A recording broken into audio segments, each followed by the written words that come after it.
વિદ્યાર્થી મિત્રો, ફરી એકવાર જીનિયસ એકેડમી નવોદય બાલાચડીની અંદર આપ સૌનું હાર્દિક સ્વાગત છે. પ્રકરણ 4 મહાવરો 10 જેની અંદર ત્રીજો દાખલો છે.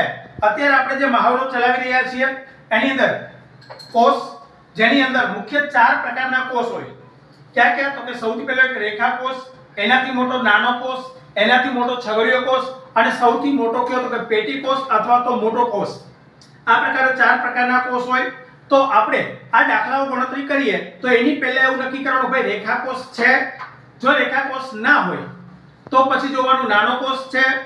જો કદાચ નાનો કોષ ન હોય તો છગડીયો કોષ અને ત્યાર પછી મોટો કોષ છે. એના ઉપરથી દાખલાઓ ગણતરી કરવાની. અહીં એક રકમ આપેલી છે, જોઈએ.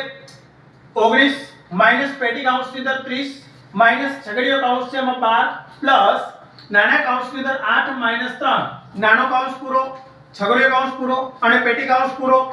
સૌથી પહેલા 19 ના 19 માઈનસ ના માઈનસ, પેટી કૌંસની અંદર 30 માઈનસ એમનામ, છગડીયો કૌંસ પણ એમનામ.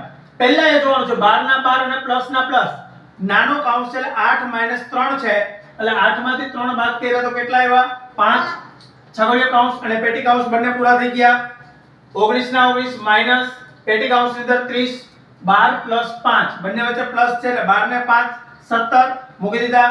હવે જોઈએ પેટી કૌંસની અંદર તો કે 19 ના 19 માઈનસ ના માઈનસ, બે વચ્ચે શું છે તો કે માઈનસ છે એટલે 30 માંથી 17 બાદ કરો એટલે કેટલા વધશે? 13.